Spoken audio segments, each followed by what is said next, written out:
السلام علیکم ورحمۃ اللہ وبرکاتہ۔ امید کرتا ہوں سب ناظرین خیریت سے ہوں گی، اور جو خیریت سے نہیں ہے تو اللہ تعالیٰ سے ان کے لیے خیریت کا دعا گو ہوں تاکہ ان کو خیریت نصیب ہو سکے۔ ناظرین، ہمارا موضوع تھا حقوق العباد، اور حقوق العباد میں آج ہمارا موضوع ہے بیوہ اور یتیموں کی حقوق۔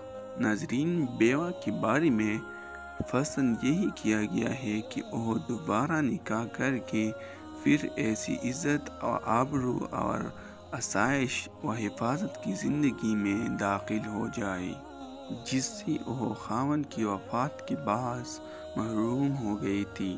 البتہ اگر وہ اپنی بچوں کی خیر خواہی کے خاطر یا کسی اور وجہ سے شادی نہ کرے اور پاکیزہ زندگی گزارے تو یہ بھی جائز ہے۔ نیز اس عدت کے بعد شرعی حدود کے اندر اچھا کھانے پینے اور خوش بخرم رہنے کا پورا حق حاصل ہے۔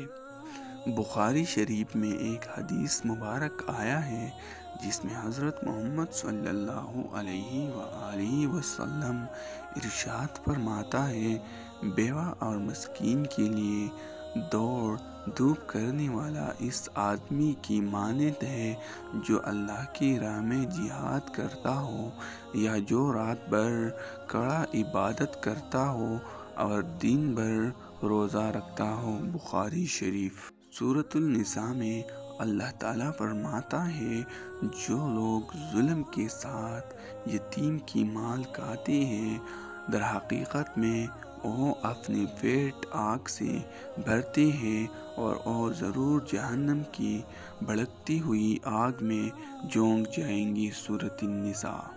بخاری شریف میں ایک حدیث مبارک آیا ہے جس میں حضرت محمد صلی اللہ علیہ وآلہ وسلم نے ارشاد فرمایا، میں اور یتیم کی کفالت و سرپرستی کرنے والا آپ صلی اللہ علیہ وآلہ وسلم نے اپنی دو مبارک انگلیوں کی طرف اشارہ کر کے فرمایا، جنت میں اس طرح 7 ہوں گے۔ بخاری شریف۔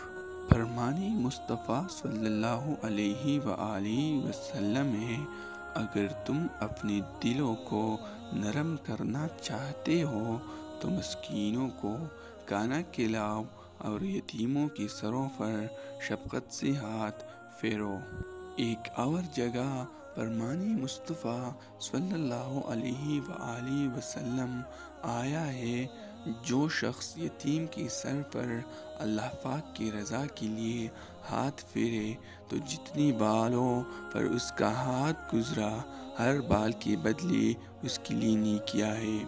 حضرت محمد صلی اللہ علیہ وآلہ وسلم نے ارشاد فرمایا، جو شخص کسی مسلمان یتیم کو اپنے ساتھ رکھ کر انہیں کھلائے پلائے تو بلا شبہ اللہ تعالیٰ اسی جنت میں داخل کرے گا، سوائے اس کی کہ وہ ایسا گناہ کرے جو مغفرت کے قابل نہ ہو۔ ترمذی شریف۔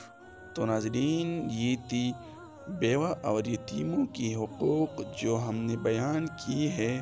تو ناظرین، آج کے لیے یہ کافی ہے۔ نیکسٹ ویڈیو کے لیے ہمارا یوٹیوب چینل کو سبسکرائب کریں، ویڈیو کو لائک کریں اور دوستوں کے ساتھ شیئر کریں تاکہ وہ بھی بیوہ اور یتیموں کی حقوق جان سکے۔ اور ناظرین، نیکسٹ ویڈیو کے لیے اپنا رائے کمنٹ سیکشن میں دیجیے کہ نیکسٹ ویڈیو کس موضوع پر بنانا چاہیے۔ شکریہ۔ خدا حافظ۔